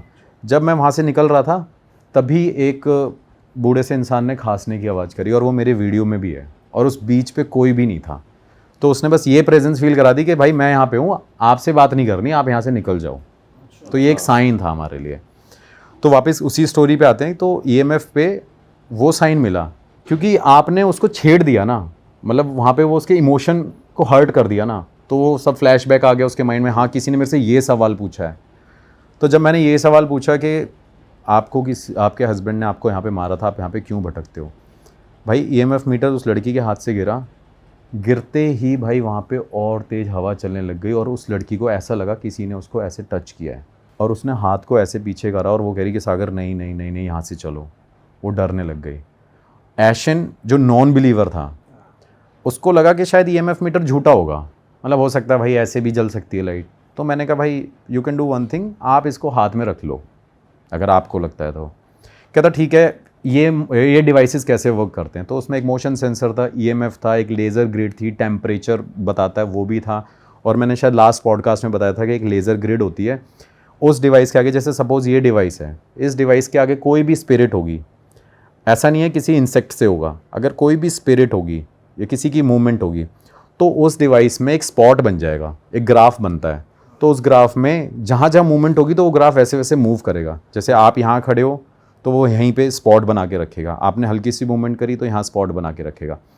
तो मैंने उसको पहले ये चीज़ बताई कि मैंने ब्रदर ऐसे ऐसे ये वर्क करता है, आप देख लो। और उसने फिर देखा भी कि भाई ये डिवाइस ऑथेंटिक है या नहीं है, तो उसको थोड़ा माइंड में जो भी डाउट्स थे उसको क्लियर करे मैंने भाई ये USA से डिवाइस मंगाया हुआ है, और मोशन सेंसर आप जानती हो कोई भी मूवमेंट होगी उसमें कैप्चर हो जाएगी। फिर मैंने सडनली ये सवाल पूछा, क्या आप हमें यहाँ पे देख सकते हो, क्या आप मुझे छू सकते हो। जैसे ही मैंने ये सवाल पूछा भाई मेरा मोशन सेंसर एकदम लाइट ब्लैंक हुआ, मतलब उससे पूछा मैंने कि अगर आप मुझे छू सकते हो तो मुझे छू के आप उस डिवाइस के पास जाइए। तो उसी टाइम पे वो मोशन सेंसर पे वो चीज़ डिटेक्ट हो गई और मोशन सेंसर की लाइट जलने लग गई। सेकंड, जैसे ही वहाँ से लाइट जली तो उसी लेज़र ग्रेड वाले डिवाइस पे एकदम ब्लू लाइट जलने लगी। इसका मतलब ये कि कोई एंटिटी वहाँ पे स्टक हो गई है, खड़ी हुई है। लेकिन आपको वो टच महसूस नहीं हुआ, जैसे आपने बोला कि छू सकते हो, तो वो महसूस हाँ, नहीं हुआ? वो महसूस नहीं हुआ। जैसे इनविजिबल चीज़ होगी ना, हवा हो गई है, आप उसको छू नहीं सकते, वो फील कर सकते। जैसे उन लड़की को हुआ था, किसी ने टच किया, हाँ, वो आपको टच किया। अब ये भी डिपेंड करता है कि कौन किसको अपनी प्रेजेंस ज़्यादा फील कराना चाहता है। फिर ये भी करता है कि किसका ऑरा कैसा है। अगर वो वीक ऑरे की थी तो शायद उसको उसने जल्दी वो कर दिया। हमें कराना होगा तो उसको शायद ज़्यादा उसके अंदर पावर होनी चाहिए। तो एशन जो बंदा खड़ा हुआ था उसने फिर एक सवाल पूछा। मैंने कहा एशन, आप अपने हिसाब से कोई भी सवाल पूछ लो जो आपको लगता है। तो उसने बोला, क्या आप यहाँ के होटल के स्टाफ के लोगों को दिखती हो? क्या आपने होटल के स्टाफ के लोगों को यहाँ पे डराया है? तो भाई उस पे क्या होता है, उसी ग्राफ के पास में एक स्पॉट बनता है, स्पॉट वहीं खड़ा रहता है। मतलब वो स्पिरिट उसी डिवाइस के बाहर खड़ी रहती है। अच्छा। लेकिन इसमें बहुत इंटरेस्टिंग स्टोरी है कि मैंने आज तक ऐसा किसी भी लोकेशन पे एक्सपीरियंस नहीं किया, आगे बताऊंगा। तो उस पे जब मैंने ऐसे डिवाइस पे देखा, मैंने कहा हाँ यार, यहाँ पे कोई ना कोई अब है। तो फिर और सवाल पूछे कि आपको किसी ने मारा था, उस पर भी हमें आंसर मिले। लेकिन इन दी एंड माही के अंदर ऐसा हो गया कि भाई मैं यहाँ पे नहीं रुक सकती सागर, मुझे जाना है। फिर मैंने उसको ऐसे हाथ पकड़ के बोला, मैंने कहा 5 मिनट और रुकना है, क्योंकि ये बहुत बड़ी बात है कि हम यहाँ पे ऐसी चीज़ कर रहे हैं। एशन जो नॉन बिलीवर था उसने वीडियो कट करा दी। एशन वहाँ पे था। एशन ने जैसे ही सवाल पूछा कि आप यहाँ पे लोगों को धक्का देते हो स्विमिंग पूल पे, भाई आप बिलीव नहीं करोगे, वो बंदा ही गिर गया। सही बताओ। ये कैप्चर हो रहा है कैमरा पे? उसका पैर फिर उसने बोला भाई ये कट कर देना, और वो बंदा गिर गया वहाँ पे। शायद अभी मैंने करा नहीं है, रॉ वीडियो की तो मैं आपको दिखाऊंगा अभी। उस बंदे का पैर फिसल गया और वहाँ पे नॉर्मल ग्रास ही है, ऐसा कुछ भी नहीं है कि कुछ गिरने वाला कुछ ऐसी चीज़ थी वहाँ पे। तो वो नॉर्मली ऐसे करके गिर गया। तो उसने मेरे को बोल दिया कि अरे भाई brother, there is something fishy, I can feel that now, ये है वो है, कुछ है यहाँ पे, वो लेडी है यहाँ पे। तब एशन को ये बिलीव हो गया कि भाई यहाँ पे अब ये चीज़ें हो रही हैं। उसके बाद मैंने नेक्स्ट सवाल पूछा कि क्या आप यहाँ के लोगों को रूम के बाहर दिखती हो? तो भाई हमें वो भी आंसर मिला। जो स्टाफ दावा करता था, जो चैलेंज करता था कि हमने यहाँ पे ये सब कुछ देखा है, तो वो चीज़ें सारी दिखी थी, सारी हमें फील हो रही थी, और प्लस हमें डिवाइसेस पे मिल रहा था। तो डिवाइसेस पे येस नो पे लिखा आता है, या कैसे पता चलता है कि ये येस है? हाँ, अगर हम बोल रहे हैं कि अगर ऐसा है तो आप इस डिवाइस के पास आओ, अगर नहीं है तो वो उसके पास नहीं आएंगे। अच्छा। हाँ, बाकी यस नो वाला भी चीज़ होती है, लेकिन मैं ज़्यादा टाइम नहीं लगा सकता, तो मैं सीधा ये पूछता हूँ, अगर जो चीज़ हो रही है तो वही चीज़ पूछो। ऐसा नहीं है कि सारे सवालों के जवाब मिलते हैं, किसी किसी सवालों के जवाब मिले और उन जवाबों पे हमें ये पता चल गया कि यहाँ पे कुछ है। लेकिन एशन जो नॉन बिलीवर था भाई, उसको ये फील हो गया कि ये सब चीज़ें होती है। तो उसी टाइम से उसने मेरे कान में आके यही बात बोली, माही कम्युनिकेट कर रही थी कि भाई मैं मान गया कि भूत होते हैं। फिर उसने ये बोला कि जो यहाँ के लोकल लोग कहते हैं, यहाँ का ऑनर कहता है, मतलब ऑनर ने कभी, उसने उसी टाइम पे डिस्कशन किया कि भाई ऑनर ने जो पूजा कराई है तो इसका मतलब ऐसा नहीं है कि ये चीज़ यहाँ पे नहीं थी। तो आई बिलीव डैट कि हाँ, दिस प्लेस इज़ हॉन्टेड। लेकिन ये सब होने के बाद भाई हमें पीछे से आवाज़ आई कि कोई हमें बुला रहा है, और ये मेरी वीडियो में भी है। मतलब आप तीनों के नाम बोले गए हैं फिर कैसे? नाम नहीं, जैसे कहते हैं हु हु हु, ऐसे करके आवाज़ आ रही है। अच्छा। तो मेरे को लगा अब यार वो नॉर्मल नहीं है। अब मैंने आपको बताया था कि वो जो रिवर है वहाँ पे फेंसिंग हो रखी है, कोई जानवर नहीं आ सकता वहाँ पे, क्योंकि सामने रिवर ही है। कौन आएगा वहाँ पे? मछलियों की तो आवाज़ आएगी नहीं, और कोई जानवर वहाँ पे आएगा नहीं। क्रोकोडाइल का था कि वो हो सकते हैं, लेकिन उस टाइम पे जब हमें ये आवाज़ आने लगी तो माही को ये फील हो, और माही 3-4 बार भाई ऐसे हो गई जैसे उसको कोई बार बार आके टच कर रहा है। पर जैसे वहाँ पे विंड भी चल रही थी, तो हो सकता है किसी चीज़ की ऐसे आवाज़ आ रही हो, ऐसा भाई नहीं था? नॉर्मल था, मतलब एकदम खाली था, वो ब्लैंक था एरिया। अगर ऐसा लगे कि मतलब अब मैं इतनी लोकेशंस पे जाता हूँ तो मुझे ये चीज़ शायद मैं जस्टिफाई कर सकता हूँ कि आइडेंटिफाई भी कर सकता हूँ कि हाँ यार ये चीज़ नहीं होगी। लेकिन उस बंदी ने जो फील किया, उसके पूरे रोंगटे खड़े हो गए। और जैसे ही हमने ये बोला, एक ये सवाल बहुत इंपॉर्टेंट था, जैसे ही मैंने ये बोला क्या आप हम तीनों को प्रेजेंस फील करा सकते हो, तभी भाई हम तीनों के हाथ पैर, मतलब लिटरली वीडियो में भी है कि हमारे, मेरे तो पूरे बियर्ड्स ऐसे पूरे रोंगटे खड़े हो गए, माही के पूरे रोंगटे खड़े हो गए, एशन के रोंगटे खड़े हो गए। मतलब या तो एक बंदे के नहीं होता, लेकिन हम तीनों का सेम टाइम पे वो चीज़ हुई। उसके बाद लास्ट सवाल था, अब हम यहाँ से जा रहे हैं, आप हमें हार्म मत करना, अगर आप हमें हार्म करोगे तो हमें परेशानी होगी, और हम बस यही जानना चाहते थे कि आप यहाँ पे हो या नहीं हो। भाई लास्ट सवाल पे एशन ट्रांसलेट करके बोल रहा था, तब तक मैं डिवाइस को उठा रहा था। जैसे ही मैंने डिवाइस को उठाया उसी टाइम किसी की आवाज़ आई हो ऐसे करके, भाई जो मेरे लिए नॉर्मल नहीं था।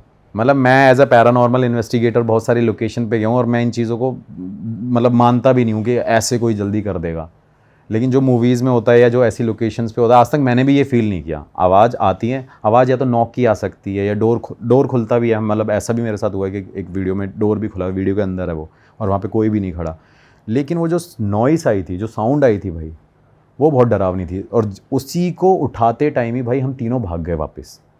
मतलब वो लिटरली मेरे अंदर वो फियर था। आप भी भाग गए? हाँ, मैं भी भाग गया भाई। मेरे को ऐसा लगा कि सच में कोई अटैक करने आ गया। प्रॉपर वो वीडियो में दिख रहा है, मतलब सब कुछ दिख रहा है। और इसमें क्या है कि माही मेरा शूट कर रही है, कभी मैं माही का शूट कर रहा हूँ, कभी एशन के हाथ में कैमरा दे रहे हैं, क्योंकि और कोई बंदा नहीं था। और फिर मेरे कैमरामैन जाते नहीं ऐसी लोकेशन पे, मना कर दिया उन्होंने जाने से। अच्छा। हाँ, तो ये सब होने के बाद ही जैसे ही भाई हम उस तरफ गए, उस तरफ जाने के बाद मैंने लेफ़्ट साइड में देखा। अब तब तक वहाँ पे कोई जानवर नहीं था, लेकिन बहुत दूर जाके लेफ़्ट साइड में देखा तो हमें बहुत सारी आंखें दिखने लग गई। वो वीडियो में कैप्चर हुआ है। अब वो हो सकता है, मतलब जानवर की हो सकती है, शायद हो सकता है कि रिवर का जो एज होगा वो एक पॉइंट तक होगा, या वहाँ पे जो भी उनका जंगल आगे पड़ रहा है। लेकिन भाई वो जो आंखें दिख रही थी ना, मतलब वो प्रॉपर वीडियो में क्लियर है, तो उसमें वो आंखें ब्लिंक हो रही हैं, कभी किसी की आंखें दिख रही हैं, कभी किसी की आंखें दिख रही हैं। तो एशन ने बोला कि ब्रदर ऐसे जानवर होने तो नहीं चाहिए, लेकिन अगर हैं तो ऐसे कैसे हो सकता है। और आप बिलीव नहीं करोगे, वो हमारे पास आने लग रहे थे। और जैसे ही मैंने उनको बोला कि चलो आगे जाके देखते हैं थोड़ा सा, तो उन्होंने मना कर दिया कि भाई हम नहीं जाएंगे। तो जैसे ही मैंने थोड़ा सा आगे जाके कोशिश करी उनके पास पहुंचने की, लाइट जला के, तो वो चीज़ वापस पीछे चली गई।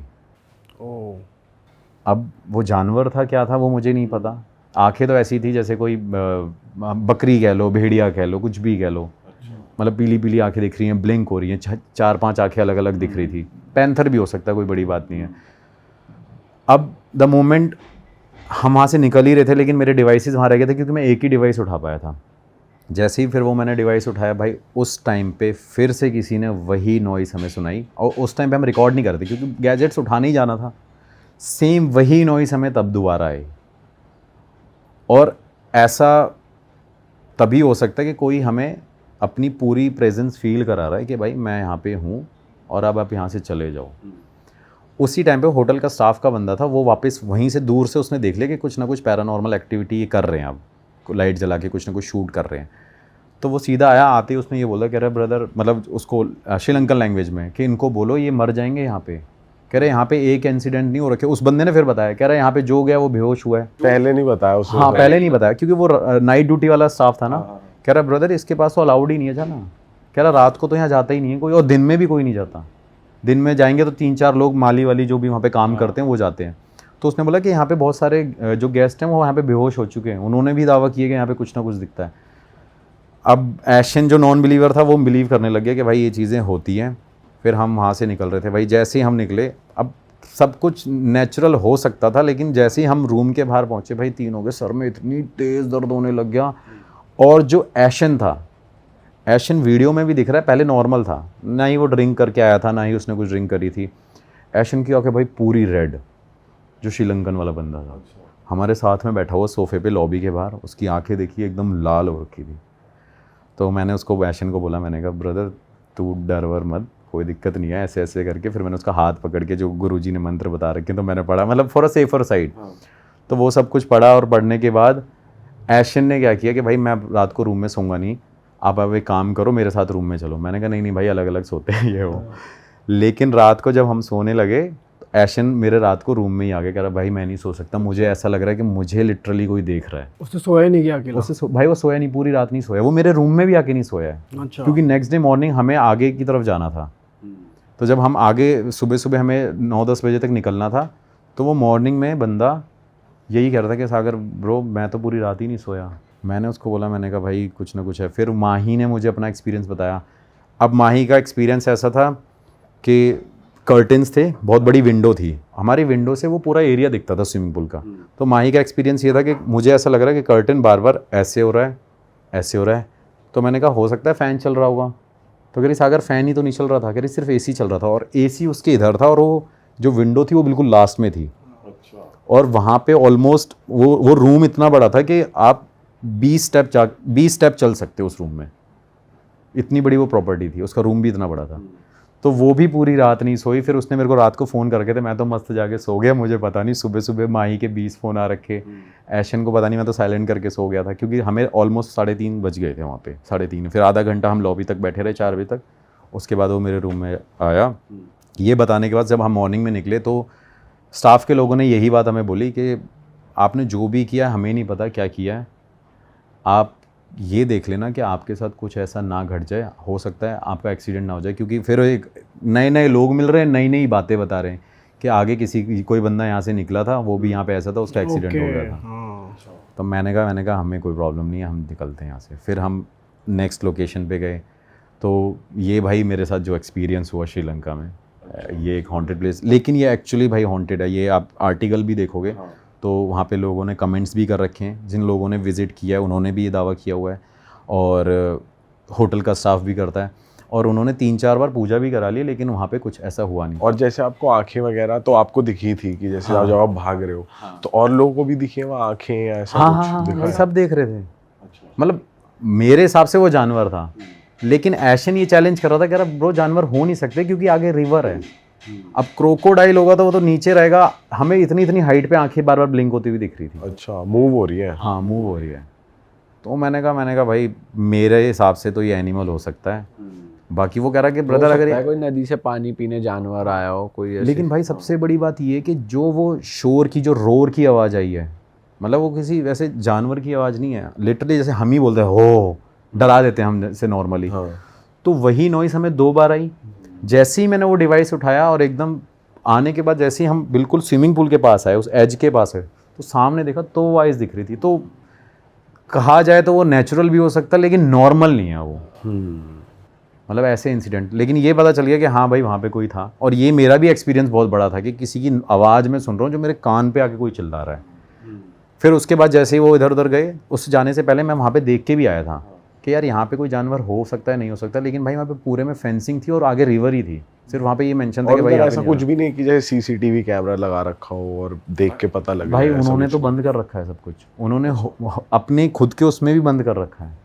अब हो सकता है कि उन्होंने कभी देखा होगा या रिकॉर्ड भी किया होगा, तो उन्होंने शायद मेंशन नहीं, क्योंकि प्रॉपर्टी बहुत करोड़ों की है। जैसा उन्होंने बताया कि वहाँ पे कोई जाता है तो बाद में उसकी तबीयत खराब होती है, फिर उसको आफ्टर इफेक्ट्स होते हैं। हाँ। आप तो अपने आप को कर लोगे प्रोटेक्ट। तो जो माही थी और वो उनको आपने कुछ बताया मंत्र नहीं, मैं बताया ना ऐशन को पकड़ के वो किया था। और बल्कि माही को भी मैंने बोल दिया था, मैंने माही ये पढ़ लेना और ऐसी चीज़ है, कोई दिक्कत नहीं है। और कुछ वैसे भी होगा तो मैं कई बार रक्षा कवच जो गुरुजी बना के देते हैं तो मैं वो लेके जाता हूँ। तो मुझे ऐसा लगता है तो मैं उसी टाइम उनको पहना देता हूँ। तो मतलब है उसमें इतनी पावर है कि कुछ नेगेटिविटी या नज़र वज़र हो गई तो। और इस टाइम वैसे आपने गुरुजी से बात करी थी कि मैं वहाँ जाऊँ या ना जाऊँ? एक होता है ना कि पूछते तो हो ही आप जाने से पहले। उन्होंने तो इस इंसिडेंट के बाद मना ही कर दिया कि भाई अब ये सब करना छोड़ ही दे दो। तो उनको मैंने नहीं बताया। वैसे मैं भी 4-5 दिन बाद जाऊँगा ही उनके पास ही। तो वो यही रिकमेंड करते हैं कि भाई अब इस प्रोफेशन को छोड़ो, लेकिन दिल है मानता ही नहीं है कि भाई नहीं करना है अभी। और आपने 2 प्रॉपर्टीज इन्वेस्टिगेट करी श्रीलंका में, एक और भी आपने एक और जगह? हाँ, एक बीच किया था भाई, वहाँ पे भी वो मैंने किसी और पॉडकास्ट पे सुनाया था, बट वो भी हॉन्टेड था। वहाँ पे हमें खांसने की आवाज़ आ रही है, मतलब ऐसा लग रहा है कोई ओल्ड एज बंदा वहाँ पे खांस रहा है, और वो भी हमारे वीडियो में रिकॉर्ड हुआ है। उसमें और अलग लोग थे। अच्छा। क्योंकि फर्स्ट डे जब हम कर रहे थे तो उसमें सबने मना कर दिया था। सुबह तक सारी एक्साइटेड थी, हम भी चलेंगे। जैसे ही रात हुई तो रात में उनको भी डर लग गया, तो उन्होंने बोला कि नहीं यार हम ये नहीं कर सकते। तो अब ये है कि नेक्स्ट टाइम अब वो शायद उनको ये कॉन्फिडेंस मिल गया। लेकिन ऐशन जो बंदा था जिसने एक्सपीरियंस किया, वो 2-3 दिन तक भाई डिस्टर्ब रहा, लेकिन उसके अंदर एक जुनून बड़ा अच्छा मिला मुझे, और मेरे लिए बहुत हेल्पफुल रहा वो। और मैं भी उसको थैंक यू ही बोलूँगा कि उसने बोला कि भाई मैं इस चीज़ को बिलीव कर चुका हूँ, अब आप श्रीलंका में कहीं भी जाओगे, ऑल्दो बहुत मतलब अच्छे लेवल पे है वो बंदा, वहाँ पे उसके खुद के सोलर प्लांट्स हैं और ये सारी चीज़ें हैं। तो उस बंदे ने यही बोला कि भाई अब आपको मैं एक्सप्लोर कराऊंगा श्रीलंका में, कहीं भी आपको परमिशन चाहिए होगी तो मैं दिलाऊंगा, और मैं आपके साथ हर जगह चलूँगा। तो वो बीच वाली जगह पे था वो? हाँ, बीच वाली जगह पे भी वही था। वहाँ पर किसी को हार्म हुआ किसी को वहाँ पे? भाई वहाँ पे किसी को हार्म नहीं हुआ था, बस ये था कि खांसने की आवाज़ आई थी। जो एक लड़की थी मुस्कान और एक अंश, 2 लड़के थे। तो मैं तो इन्वेस्टिगेशन कर रहा था, तभी मुस्कान कैमरा होल्ड कर रही थी। मैंने रिक्वेस्ट करी थी यार मुस्कान आप ऐसे ऐसे कर लेना। तो मुस्कान जो थी ना, मुस्कान को ये फील हुआ कि उसके पीछे से कोई निकला और मुस्कान के पूरे बाल ऐसे एकदम हवा में, मतलब जैसे हवा तो चल ही रही थी, एकदम उड़ने लगे। और वो मेरे से कह रही खांसने की आवाज़ मैंने सुनी है, किसी ने सुनी है? उसके बाद मुस्कान ने मना कर दिया कि मैं नहीं जाऊँगी सागर, अब इसको बंद कर दो। मतलब मैंने स्टार्ट करा, स्टार्ट के 20 से 25 मिनट बाद किसी की खांसने की आवाज़ आ रही थी, और वो भी कोई ओल्ड एज बंदा, और वो भी वीडियो में रिकॉर्ड है। वरना वीडियो में दिख रहा है कि हम 3 लोग ही जा रहे हैं, 4 लोग ही जा रहे हैं, और कोई आएगा भी नहीं। और हमारे ग्रुप में कोई ओल्ड एज बंदा भी नहीं था, जैसे मैं करते हैं ना लोग वीडियोस में, पीछे कोई खड़ा कर देंगे, हाँ भाई तू आवाज़ निकाल दियो, हमारी वीडियो को हाइप मिल जाएगी। तो मुझे वहाँ पे साइन नहीं मिले, एक साइन मिला था जो दूसरी लोकेशन पे था। लेकिन वही मेरा कहना है, शायद आप भी समझते होंगे कि अगर मुझे बहुत सारे साइंस मिल रहे होंगे तो उसमें मेरा फ़ायदा है ना कि लोग उसको वीडियो को पूरा कंटिन्यू वॉच करेंगे। तो जब नहीं मिला तो वो भी मेरे लिए एक वेस्ट, अगर देखा जाए तो वो मेरे लिए वेस्ट है, क्योंकि उस पर मेरे को व्यूज़ नहीं मिलेंगे अगर मैं उसके हिसाब से सोचूं कि हाँ कि मुझे इससे पैसा कमाना है। तो मुझे नहीं मिला तो नहीं मिला। तो वहाँ पे ऐसा कुछ नहीं था, बस ये था कि खांसने की 2-3 बार आवाज़ आई और एक बार साइन मिला, उसके बाद भाई कोई साइन नहीं था, और फिर हम वहाँ से निकल गए थे। लेकिन वहाँ पे अंश और उसके मुस्कान के सर में दर्द हो रहा था। उन्होंने ये बाद में नेक्स्ट डे मॉर्निंग बोला कि हमारे पूरी रात सर में दर्द हुआ है। तो उनका ऑरा भी ऐसा ही होता है, मतलब इन्होंने एक्सपीरियंस नहीं किया तो वो कहीं ना कहीं उसको हिट तो करता ही है।